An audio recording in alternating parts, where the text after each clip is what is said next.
hermanos, les saludo en el amor del Señor, esperando que estén muy bien todos. El clima ha estado bien cambiante. Este día hay asesor, pero se nublado. Pero para el Señor todos los días son bellos. Mi señora me dice, yo le digo, hoy día amaneció feo. No, para el Señor todos los días son bellos.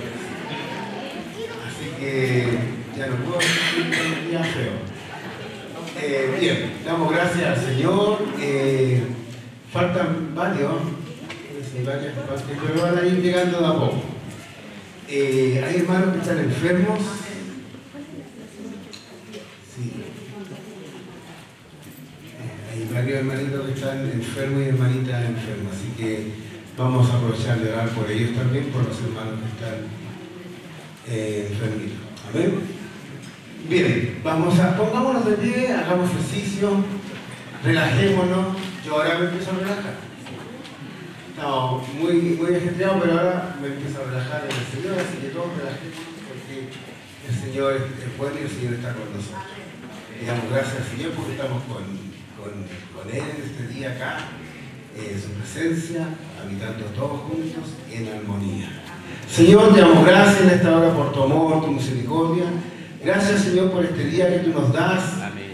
Te alabamos, te bendecimos, Señor, porque tú eres un Dios bueno, un Dios bondadoso, un Dios de misericordia, Señor. Y por tu misericordia estamos acá, Señor. Gracias, mi Dios, por cada uno de mis hermanos que está acá presente, Señor.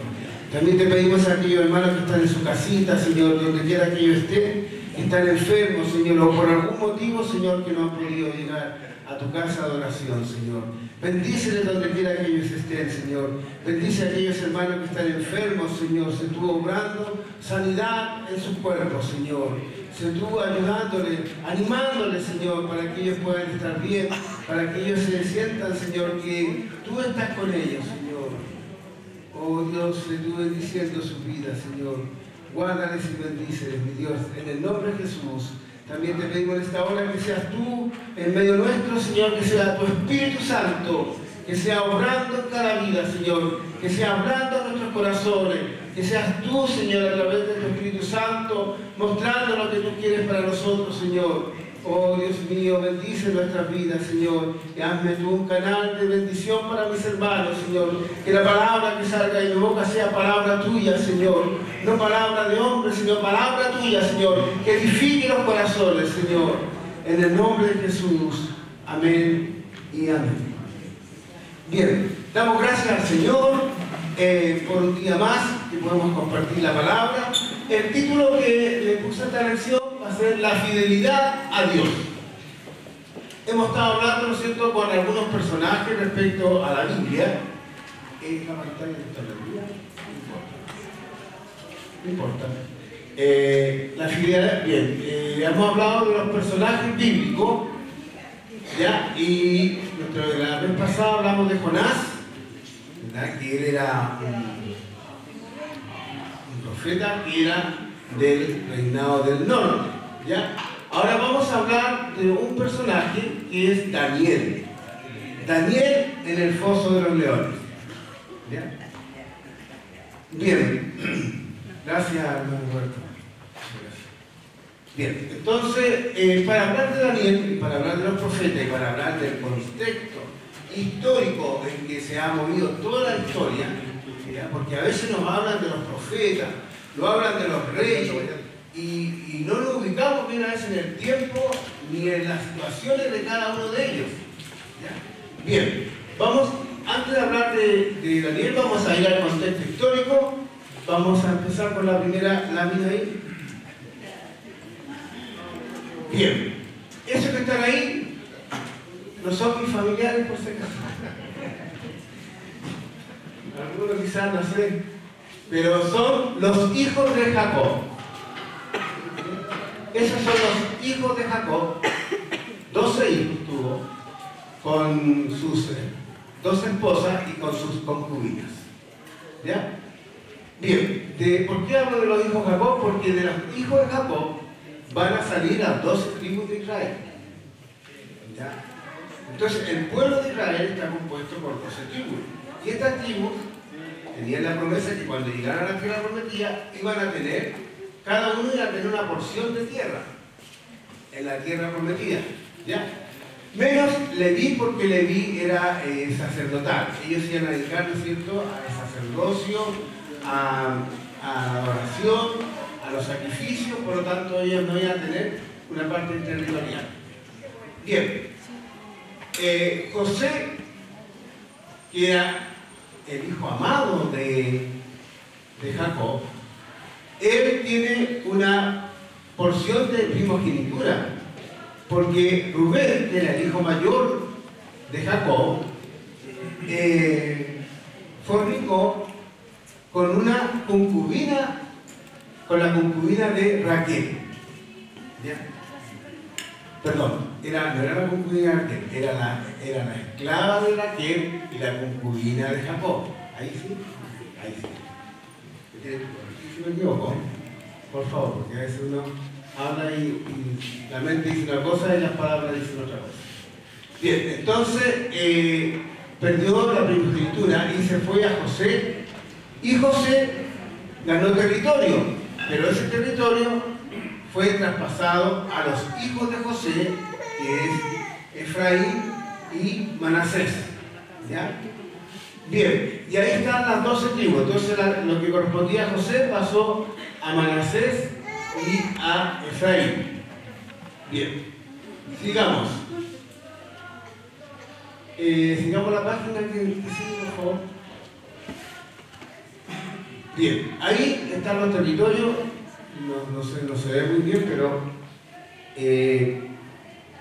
ahí están los territorios de las 12 tribus. ¿Ya? En todos los lugares de la tierra prometida. Hay algunos que están más alejados, como Rubén, por ejemplo, debido a su misma condición que tuvo él del pecado que cometió, que su lugar de su tierra quedó abajo en el sur, en la parte este. Si lo veo, pero usted a lo mejor ve, en la parte este abajo está Rubén y más abajo están los moabitas, o sea, quedó como bien al límite, ¿ya? El lugar de él quedó para el lado este y no quedó, quedó más para el lado, digámoslo así, para las tierras de los paganos, ¿ya? Miren, está Gad, está Manasés en el lado este, Manasés también está en el lado oeste, y arriba tenemos a Aser, a Neftalí, a Zabulón, Efraín, que está abajo, también está al lado de Judá, ¿ya? Y abajo está Judá, más abajo está Simeón y Amalec. Ahí están las porciones de las tierras de cada uno, y que fueron entregadas a cada uno de ellos.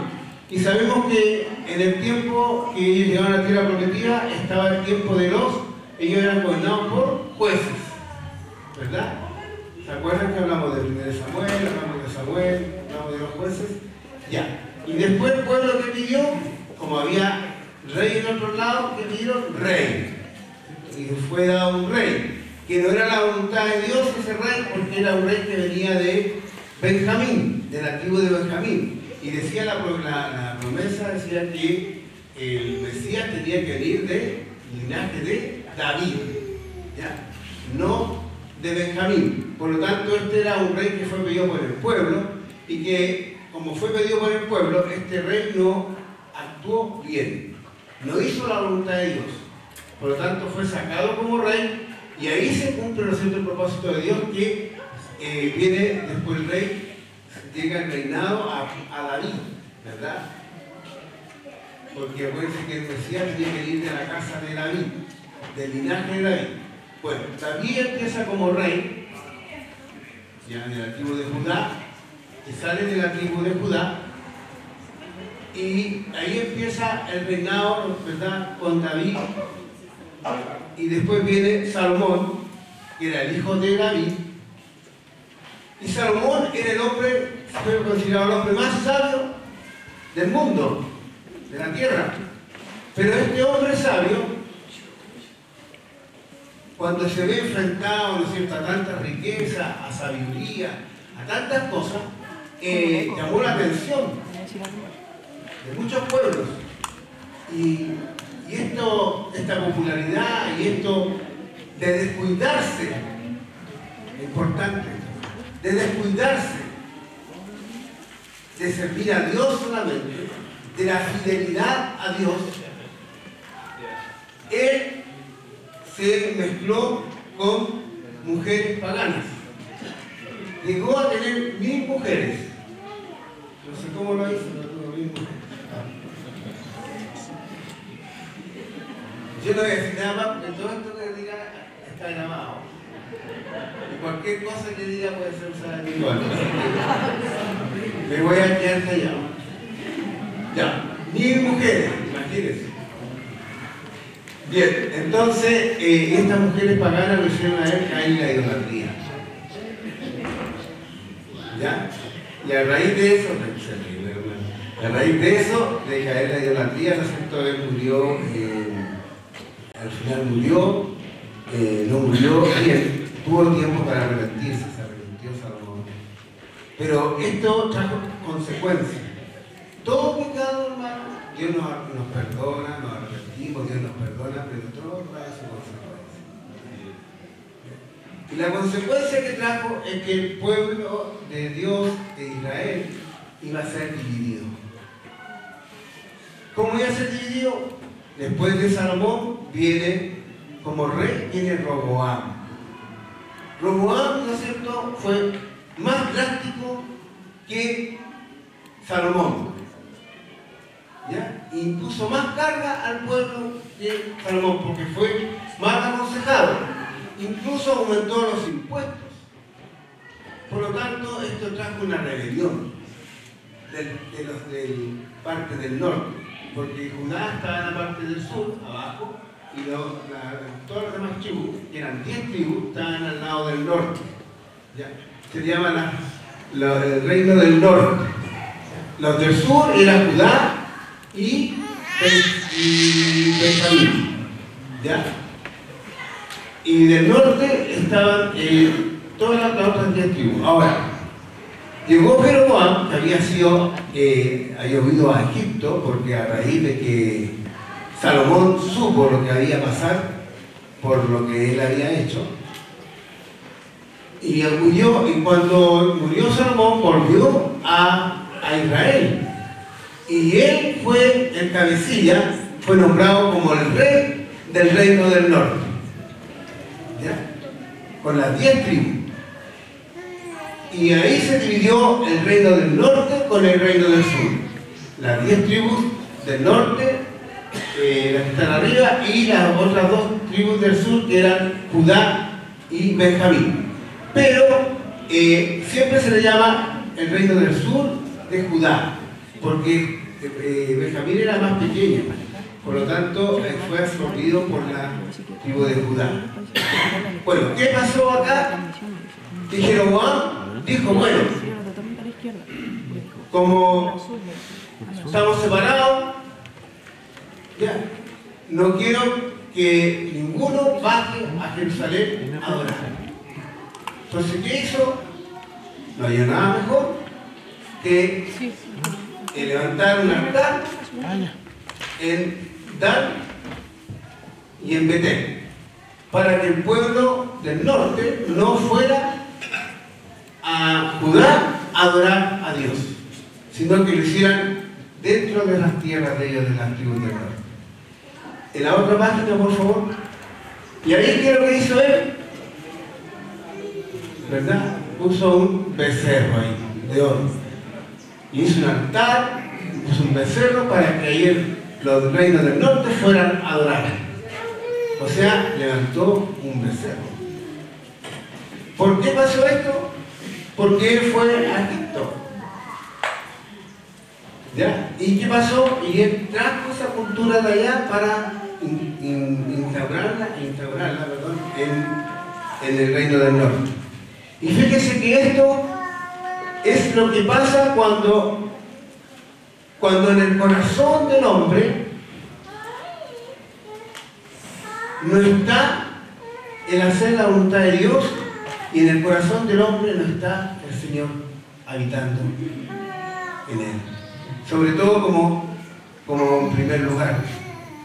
Porque fíjese que los israelitas cuando salieron de Egipto y Moisés fue, ¿no es cierto?, al monte a encontrarse con Dios, ¿qué hizo el pueblo de Israel?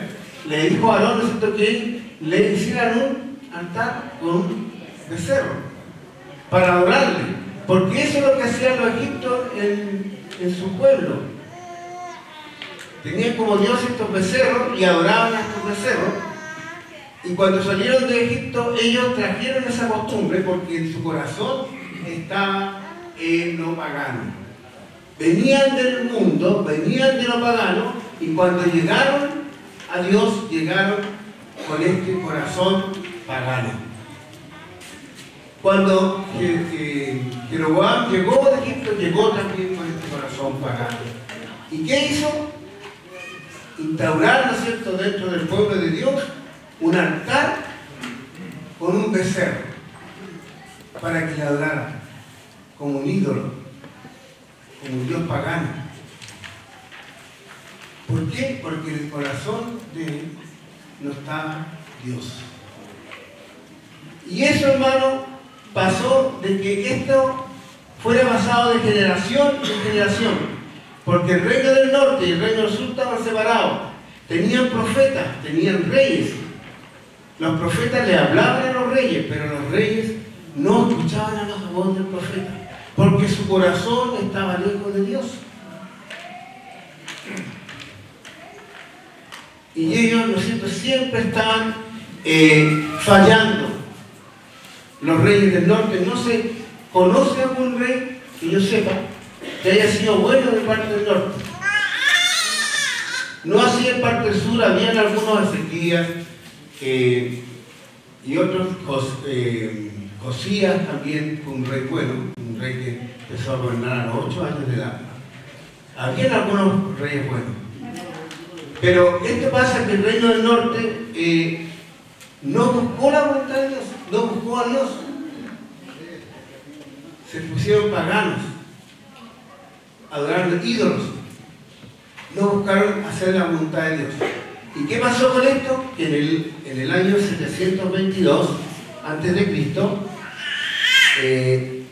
ahí, los reinos del norte fueron tomados por los asirios, por el imperio asirio. Fueron llevados cautivos, hermanos, y fueron derrotados. Y en Samaria, que era la capital del reino del norte, llegaron paganos. Y ahí se juntaron en un sincretismo entre los del reino del norte, algunos que quedaron ahí, con los paganos. Y ahí una mezcla entre judíos, digámoslo así, y los paganos. Es por eso que después, cuando en el tiempo de Jesús, los israelitas, cuando tenían que ir de Galilea a Jerusalén, ellos daban toda la vuelta. No pasaban directo porque Samaria estaba en el centro. Arriba estaba Galilea, en el centro estaba Samaria y abajo estaba Judea. Y ellos, para pasar, tenían que dar toda la vuelta porque no se podían ver entre samaritanos y judíos, porque los samaritanos eran considerados un mundo, una mezcla, una comuna, digamos así, un pueblo pagano, una mezcla. Por eso que Jesús se conversa con la mujer samaritana, por eso que vemos cuando se nombra la parábola del buen samaritano, que aunque era considerado pagano, era considerado inmundo, pero tuvo más compasión que los mismos religiosos. ¿Ya? Bien, y ellos fueron cautivos. Ahora, miren, hermanos, no se sabe qué pasó con este pueblo del norte. Dicen que algunos se fueron a Judá, se escaparon para allá, pero no tienen, la Biblia no habla de que el pueblo del norte regresó a sus tierras. No así en el reino del sur. Sí habla de que ellos volvieron después de 70 años de cautividad, volvieron a Jerusalén. ¿Ya? Bien, sigamos.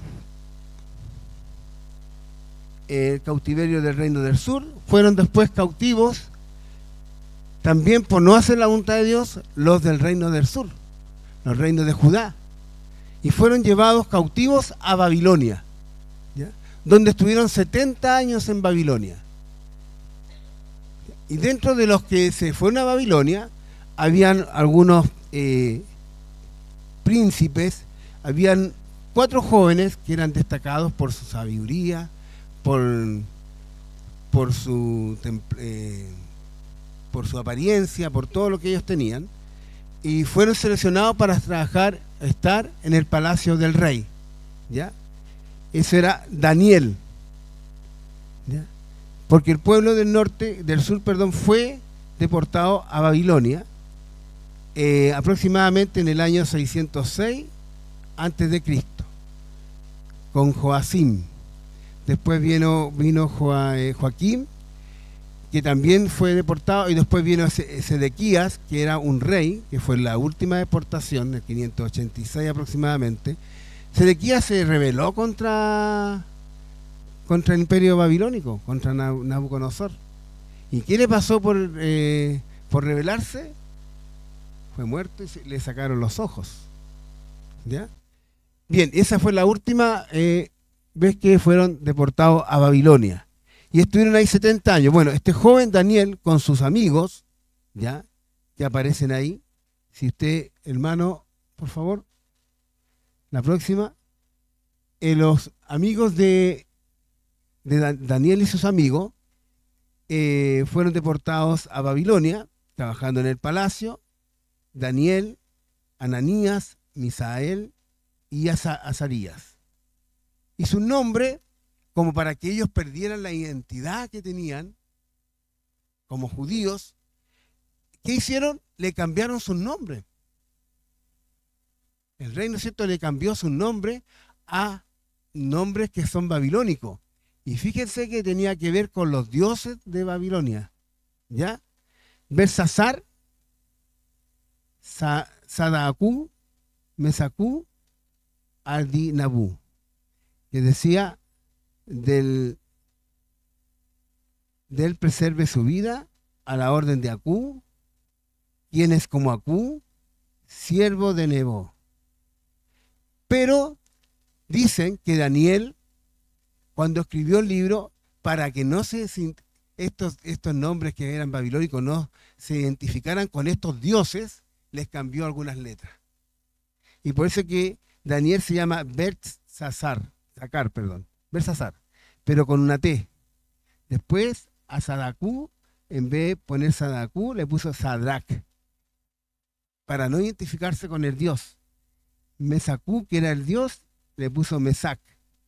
Y Ardinabú le puso Abednego, para que no tuvieran relación con el nombre de estos dioses, ¿ya? Pero la idea era del emperador, del imperio, era que ellos perdieran su identidad como judíos, como lo que eran antes. Bien, y ahí podemos ver cómo estas personas, ¿no es cierto?, que fueron transportados, estos muchachos, estos jóvenes, fueron fieles a Dios. ¿Saben lo que es ser transportado de su país, de donde ellos tenían su comodidad, donde tenían sus creencias, sus costumbres, todo lo que ellos tenían? Ser transportado a un país, a un pueblo totalmente diferente, pagano, con otros dioses, con otra cultura.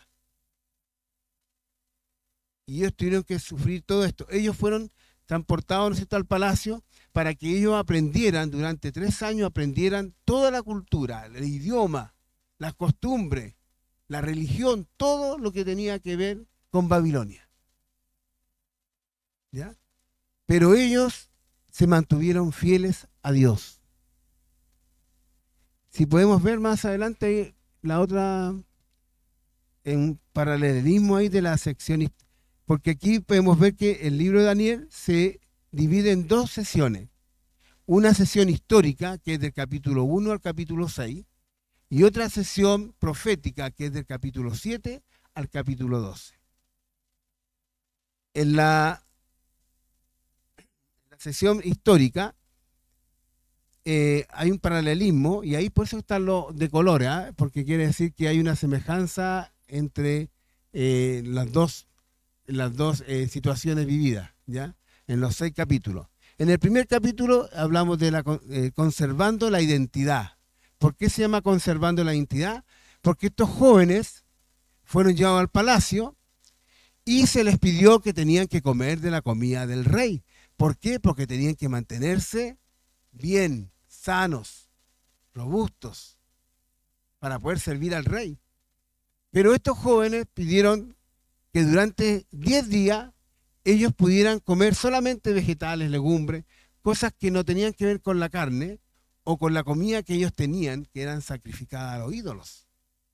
Entonces la comida que ahí había comida sacrificada a los ídolos y también comida que era restringida por la ley, que no podían comer. Entonces ellos pidieron que en 10 días hicieran la prueba de que ellos comieran solamente legumbres. Y si en esos 10 días ellos estaban menos semblantes que los otros, que estaban ahí, que ellos, bueno, comían la comida del rey. Pero ellos, después de los 10 días, están mucho mejor semblantes que los otros. ¿Ya? ¿Por qué hicieron esto ellos? Porque no quisieron contaminarse, hermano. A pesar de estar en otro lugar donde tenían orden de servir, ¿no es cierto?, en un pueblo pagano, ellos no quisieron perder su identidad. No así como el pueblo de Israel cuando salió de Egipto. Ellos vinieron con lo que traían del mundo. Ellos, aquí al revés, ellos no quisieron cambiar lo que traían del pueblo de Dios, lo que traían de su costumbre, de su religión, no quisieron cambiarlo por algo pagano, a pesar de las circunstancias. Después tenemos el futuro revelado, ¿ya? Donde aquí, ¿no es cierto?, se le revela al rey, a Nabucodonosor, que su reino iba a terminar, iba a acabar, y que iban a venir otros reinos.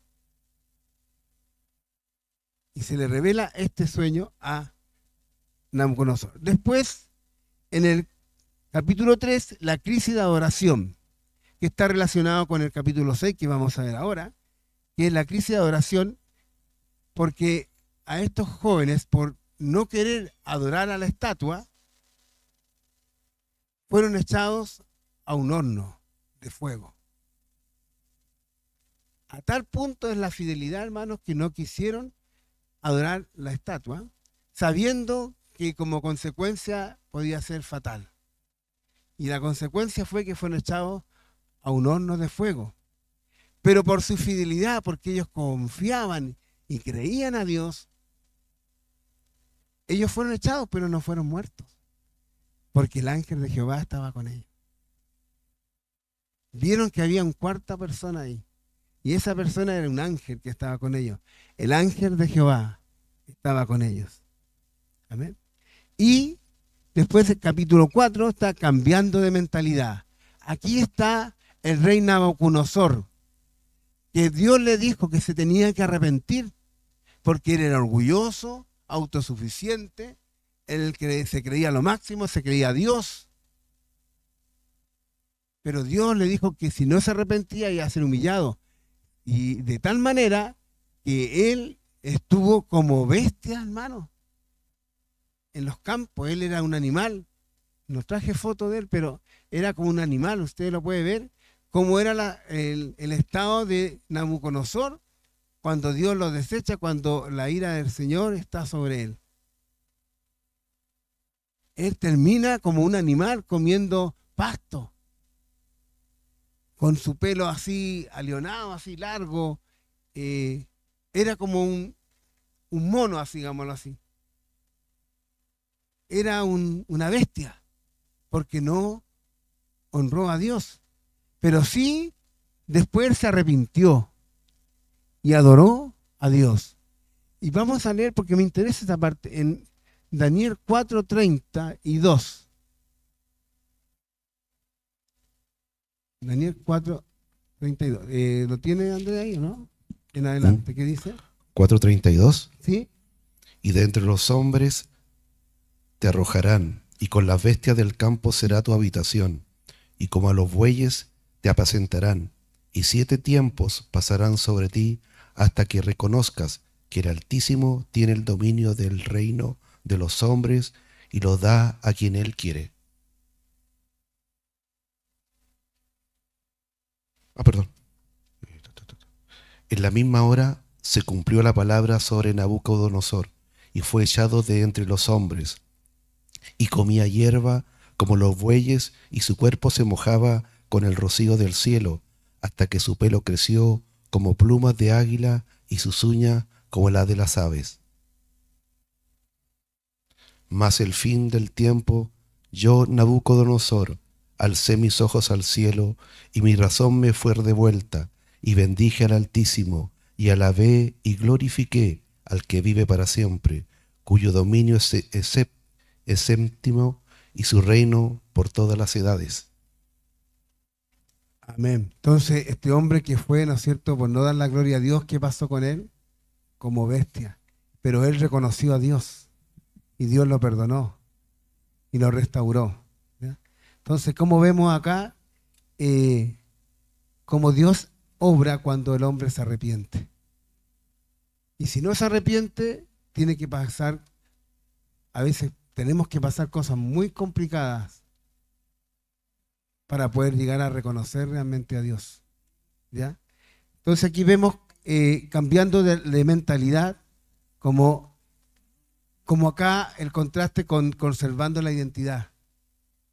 Acá, ¿no es cierto?, él tuvo que cambiar la identidad, Nabucodonosor.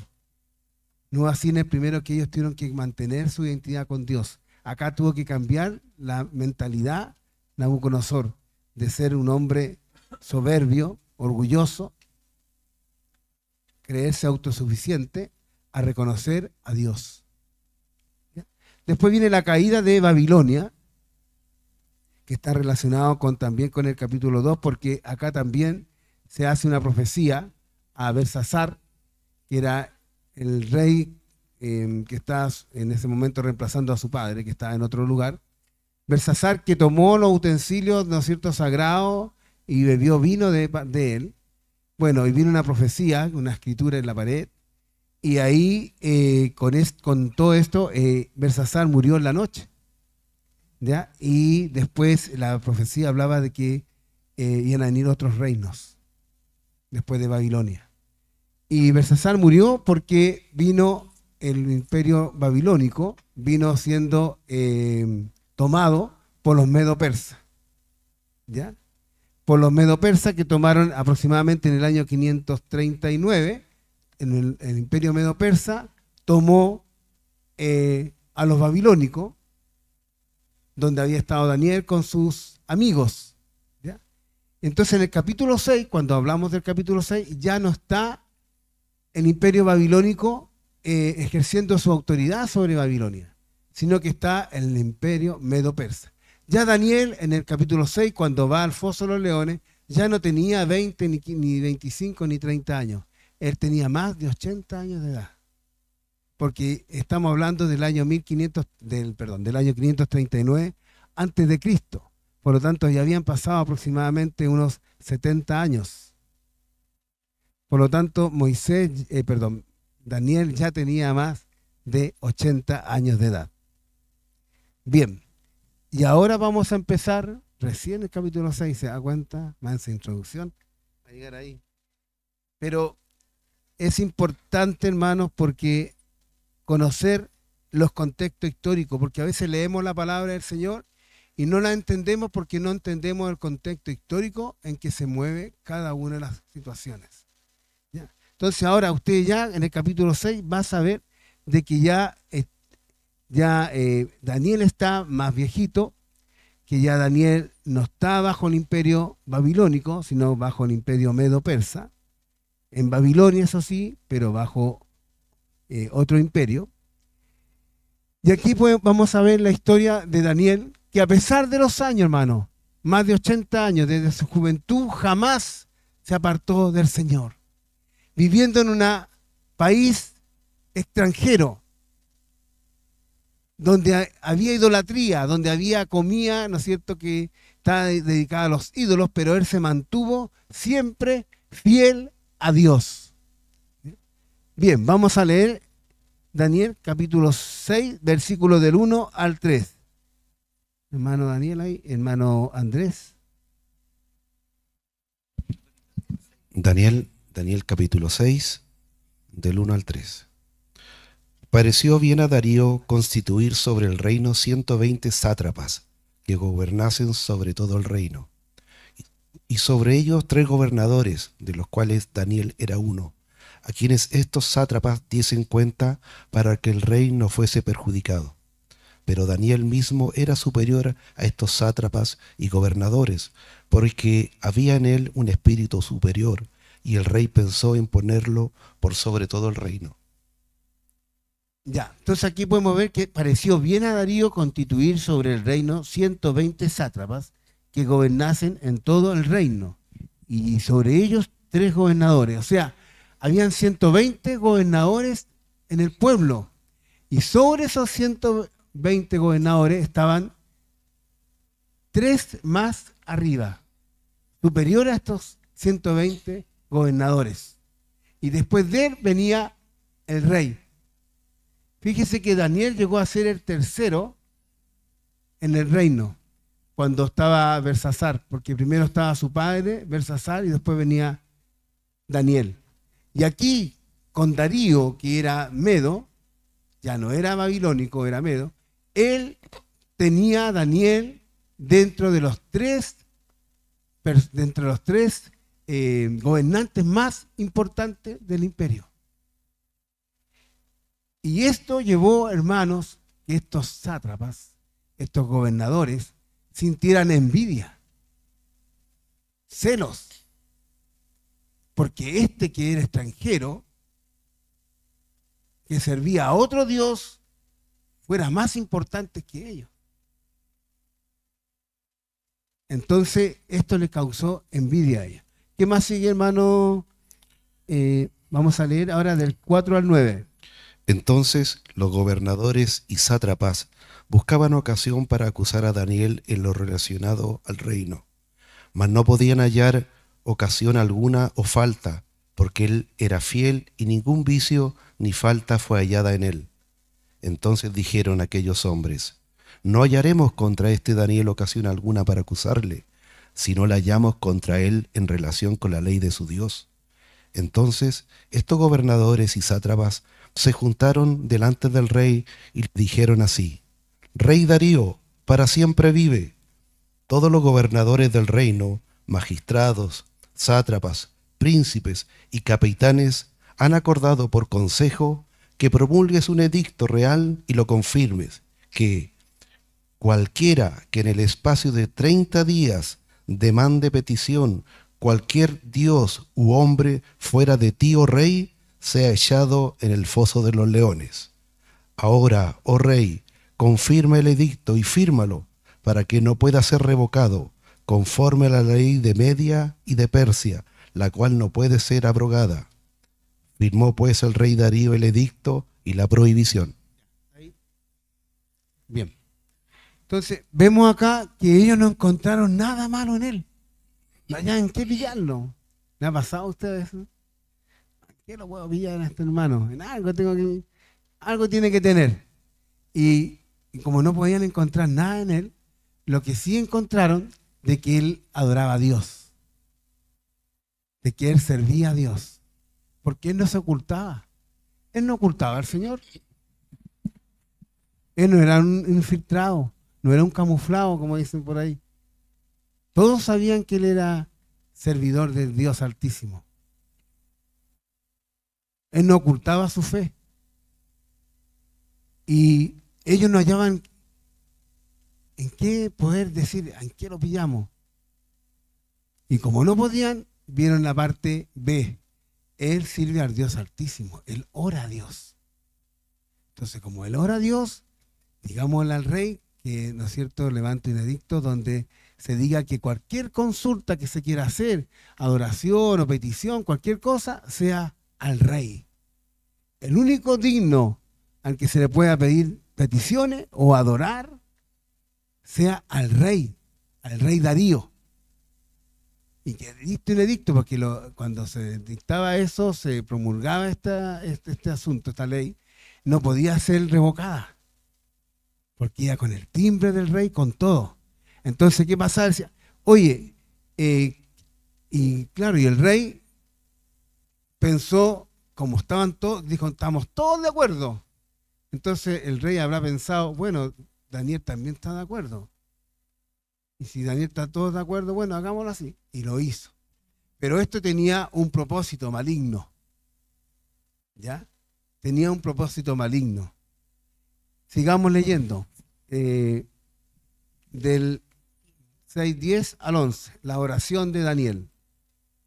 Cuando Daniel supo que el edicto había sido firmado, entró en su casa y, abiertas las ventanas de su cámara que daban hacia Jerusalén, se arrodillaba 3 veces al día, y oraba y daba gracias delante de su Dios como lo solía hacer antes. Entonces se juntaron aquellos hombres y hallaron a Daniel orando y rogando en presencia de su Dios. Ya, entonces Daniel, sabiendo lo que podía suceder, porque él sabía, ¿qué hizo él? Cuando él supo que había sido firmado, entró en su casa y, abiertas las ventanas de su cámara que daban hacia Jerusalén, se arrodillaba 3 veces al día y oraba y daba gracias delante de su Dios como lo solía hacer antes. Él oraba 3 veces al día. La importancia de la oración. Y él no oraba por las necesidades que tenía, porque muchas veces nosotros oramos cuando tenemos necesidades. A veces necesitamos oramos una vez al día, y cuando estamos muy necesitados, oramos más tiempo por las necesidades que tenemos. Pero él siempre oraba 3 veces al día. Y con las ventanas abiertas a Jerusalén. Seguramente las ventanas abiertas a Jerusalén para orar por el pueblo de Israel, por el pueblo, para que pudieran volver. Porque en los profetas Jeremías, Ezequiel, dentro de las profecías decía que el pueblo de Judá iba a volver a su tierra. Y Jeremías habla de los 70 años que el pueblo de Judá iba a tener que estar en Babilonia, pero que después de 70 años iba a volver a su tierra. Y él oraba con las ventanas abiertas hacia Jerusalén, seguramente con la esperanza de que un día volver a su tierra, a Jerusalén, donde él había salido ya hace 70 años. 70 años, hermano, en un lugar que no era su tierra. Y 70 años que él permaneció fiel a Dios, que a pesar de estar 70 años en un país, en un lugar totalmente distinto, él nunca dejó de adorar a Dios y de creer a Dios. Y a pesar de las circunstancias que él sabía que le iban a venir, porque él sabía del edicto, pero él no ocultó, él abrió las ventanas. No lo ocultó. Abrió las ventanas para orar a Dios. Entonces se juntaron aquellos hombres y hallaron a Daniel orando y rogando en presencia de su Dios. Rogando en presencia de su Dios. ¿Y qué pasó con esto? Bueno, estos hombres malvados que tenían un propósito fueron ante el rey. Y eso está en el 6, del 12 al 17, el proceso contra Daniel. Fueron luego ante el rey y le hablaron del edicto real. ¿No has confirmado, edicto, que cualquiera que en el espacio de 30 días pida a cualquier dios u hombre fuera de ti, oh rey, sea echado al foso de los leones? Respondiendo el rey diciendo, verdad es, conforme a la ley de Media y de Persia, la cual no puede ser abrogada. Entonces respondieron y dijeron delante del rey, Daniel, que es de los hijos de los cautivos de Judá, no te respeta a ti, oh rey, ni acata el edicto que confirmaste, sino que 3 veces al día hace su petición. Cuando el rey oyó el asunto, le pesó en gran manera y resolvió librar a Daniel, y hasta la puesta del sol trabajó para librarle. Pero aquellos hombres rodearon al rey y le dijeron, sepas, oh rey, que es en la ley de Media y de Persia, que ningún edicto u ordenanza que el rey confirme, puede ser abrogado. Entonces el rey mandó y trajeron a Daniel y le echaron en el foso de los leones. Y el rey dijo a Daniel: el Dios tuyo, a quien tú continuamente sirves, él te libre. Y fue traída una piedra y puesta sobre la puerta del foso, la cual selló el rey con su anillo y con el anillo de sus príncipes, para que el acuerdo sea acerca de Daniel no se alterase. ¿Se da cuenta? No podía ser abogado, devorada esta ley, porque ya estaba firmada, según la ley medo-persa. No podía echarse atrás. Y este rey estaba afligido, no hallaba cómo poder salvar a Daniel, porque él amaba a Daniel. Y ese era lo que más le molestaba a los otros gobernantes. Y no hallaba qué hacer. Incluso no comió, estuvo hasta tarde, se desveló para saber qué podía hacer para salvar a Daniel. Y lo único que más se le ocurre a él, si es que no me equivoco, está en el 16, entonces el rey mandó y trajeron a Daniel y le echaron en el foso de los leones. Y el rey dijo a Daniel: el Dios tuyo, a quien tú continuamente sirves, él te libre. Entonces Darío le recuerda que el Dios que sirve Daniel es un Dios vivo, un Dios real, y reconoce al Dios de Daniel. ¿Ya? Le dice: él te libre. Y fue traída una piedra y puesta sobre la puerta del foso, la cual selló el rey con su anillo y con el anillo de sus príncipes, para que el acuerdo acerca de Daniel no se alterase. ¿Ya? No tuvo nada más que hacer contra este complot. Pero lo que no sabían estos hombres, que Daniel tenía un Dios vivo, un Dios poderoso, a un Dios que no hay nada imposible, un Dios que todo lo puede. Y es el mismo Dios que tenemos nosotros. Ese es el Dios que usted sirve y que yo sirvo. Y acá vamos a ver el proceso, vamos a ver Daniel liberado por Dios, en el 6 del 18 al 22. Vamos a llegar hasta donde quedemos. Le voy a pedir permiso a los maestros que me permitan, si no termino, poder seguir. Hasta los maestros no veo nada sin lentes. Ahí hay una maestra. ¿Dónde hay otro maestro? No, si esta cuestión tiene que ser democrático. Autorizado. Ya. Por sigamos. interno lo autoriza. Ya. Daniel liberado por Dios, El del anillo 6 de del fuego. 18 al 22.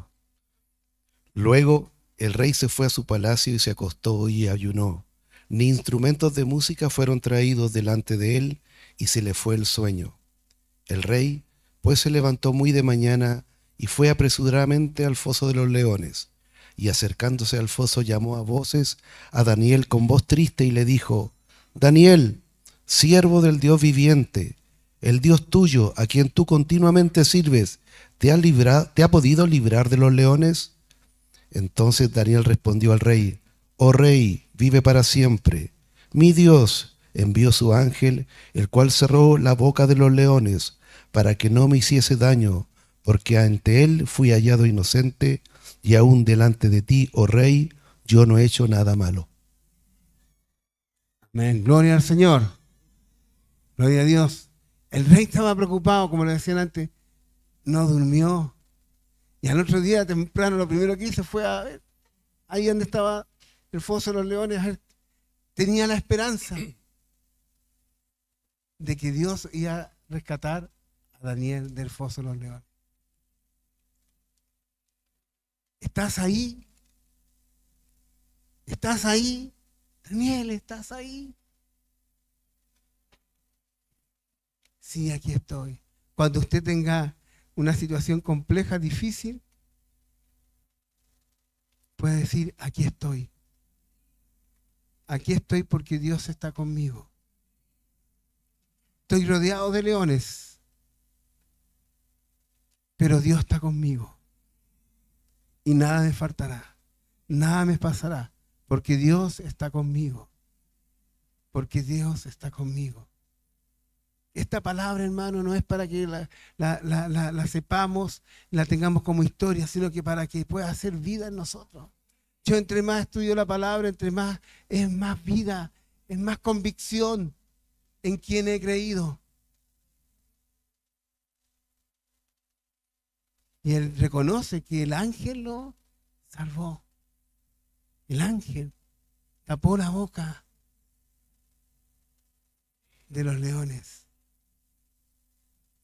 Se dice que es el ángel de Jehová, es Jesucristo, que aparece en distintas partes de la Biblia. Aparece cuando Abraham, le apareció también a los jóvenes cuando estuvieron en el horno, ¿no es cierto?, de fuego.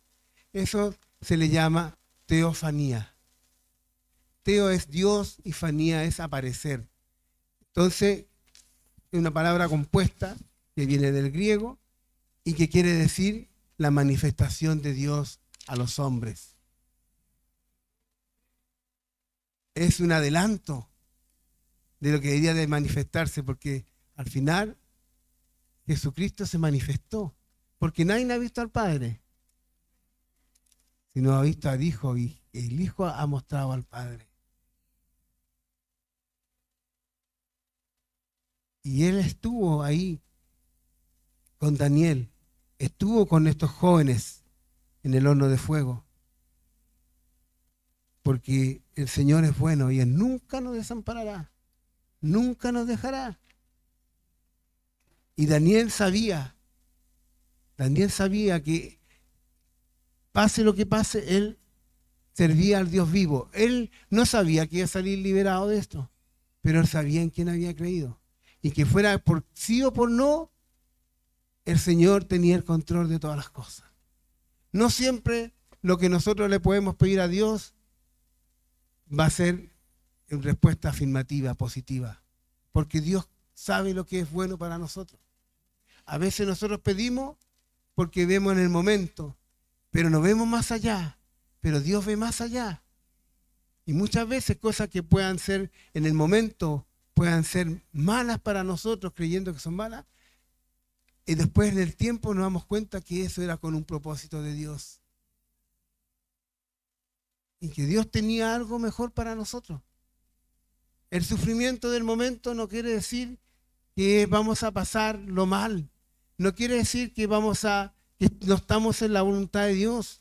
A veces el sufrimiento tiene que venir para que pueda cumplirse la voluntad de Dios en nuestras vidas, para que Dios pueda trabajar, obrar en nuestras vidas, para que podamos creerle a Dios. Porque si en todo no va bien, ¿cómo vamos a decir que Dios es bueno, que Dios me ha sustentado, que Dios está conmigo, si en todo me va bien?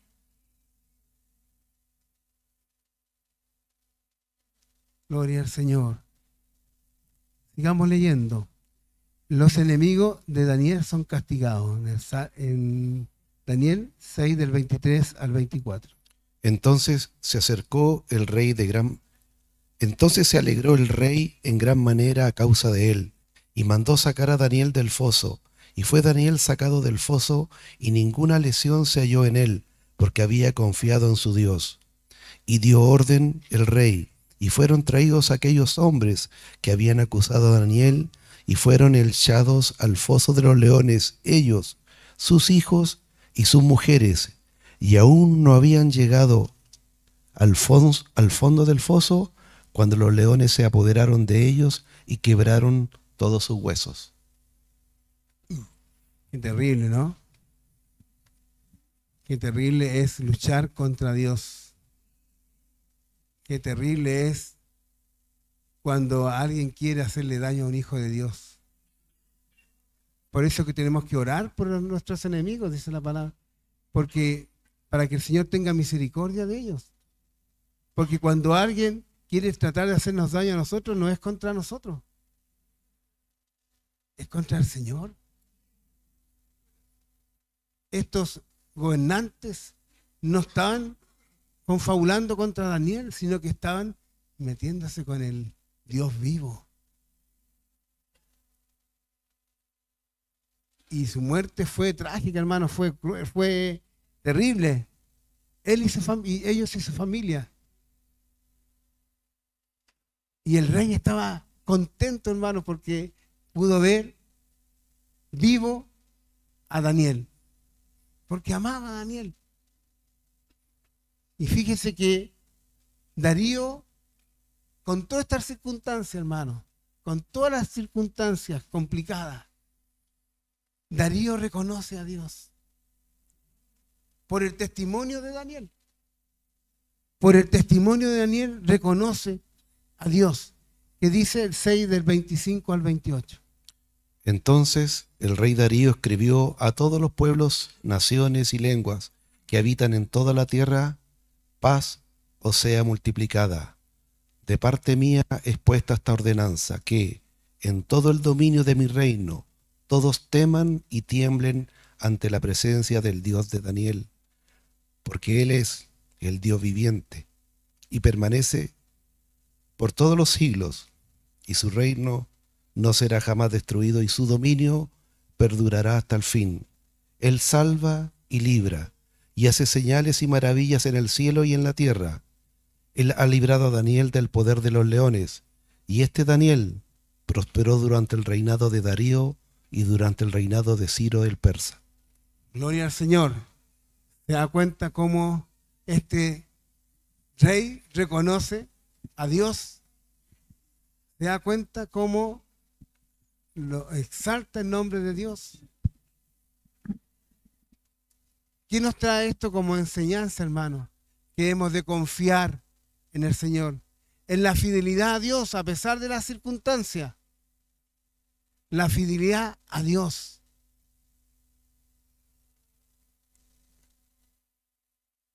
Y nuestro testimonio se refleja en la fidelidad a Dios.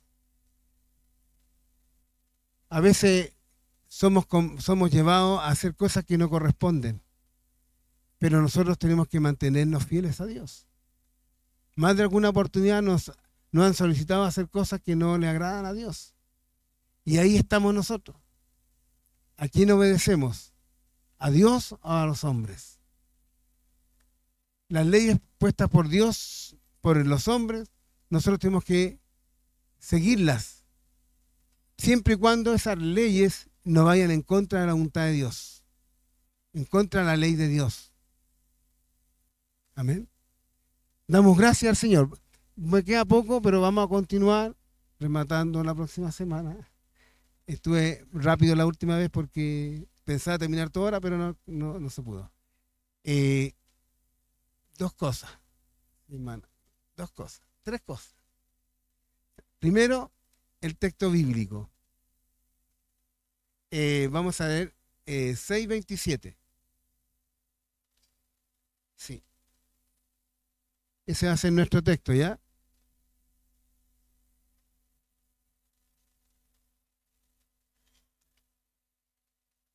Amén. Pongámonos de pie para que mucho rato sentados escuchando.